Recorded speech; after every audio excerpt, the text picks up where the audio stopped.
Saudi কলমের সব পথ বন্ধ, অথচ পর্দার আড়ালে বিশাল সাম্রাজ্য চালাচ্ছে ইরান।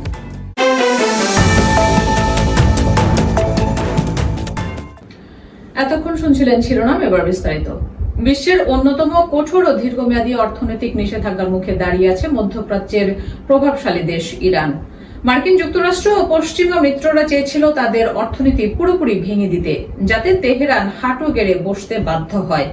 ব্যাংকিং ব্যবস্থা থেকে বিচ্ছিন্ন করা হলো, বিশ্ববাজারের তেল বিক্রি আটকে দেওয়া হলো, তবুও ইরান থামেনি। প্রশ্ন হলো, দশকের পর দশক ধরে চলা এই দম বন্ধ করা নিষেধাজ্ঞার পরেও ইরান কেন ধসে পড়েনি?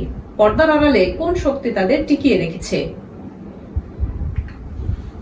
প্রথমত, গোপন তেল বাণিজ্য ও চীনের ট্রানজিটিক সাপোর্ট। পশ্চিমা দেশগুলোর ইরানে তেল রপ্তানি নিষিদ্ধ করলেও ইরান তৈরি করেছে বিশাল শ্যাডো ফ্লিট বা গোপন ট্যাঙ্কার বহর। পুরনো ও বেনামি জাহাজে তেল পাচার করা এই নেটওয়ার্কের সবচেয়ে বড় ক্রেতা হলো চীন। আন্তর্জাতিক নিষেধাজ্ঞা বুড়ো আঙ্গুল দেখিয়ে চীন অত্যন্ত কম দামে নিয়মিতই রেকর্ড পরিমাণ ইরানি তেল কিনে নেয়, যা ইরানের অর্থনীতির চাকা সচল রাখে। দ্বিতীয়ত, রাশিয়ার সাথে পরাশক্তিগত মৈত্রী। নিষেধাজ্ঞার কারণে ইরান আজ একা নয়। রাশিয়ার সাথে তাদের সামরিক, গোয়েন্দা এবং অর্থনৈতিক অংশীদারিত্ব এখন সর্বোচ্চ পর্যায়ে। ইউক্রেন যুদ্ধে ড্রোন ও সামরিক প্রযুক্তির বিনিময়ে রাশিয়া ইরানকে আধুনিক যুদ্ধবিমান, উন্নত প্রতিরক্ষা প্রযুক্তি এবং স্যাটেলাইট সহযোগিতার নিশ্চয়তা দিচ্ছে। পরাশক্তি রাশিয়ার এই কূটনৈতিক ও সামরিক ব্যাকআপ নিষেধাজ্ঞার অনেক চাপেই নিমিষেই কমিয়ে দিচ্ছে। আর শেষ কথা হলো তাদের পারমাণবিক অগ্রগতি ও ভূ রাজনৈতিক বাধ্যবাধকতা।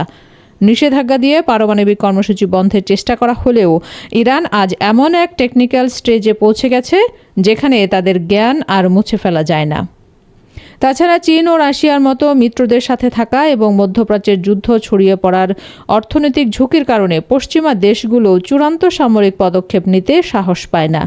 তাই এই ত্রিমুখী সুরক্ষায় ইরান আজও অপ্রতিরোধ্য।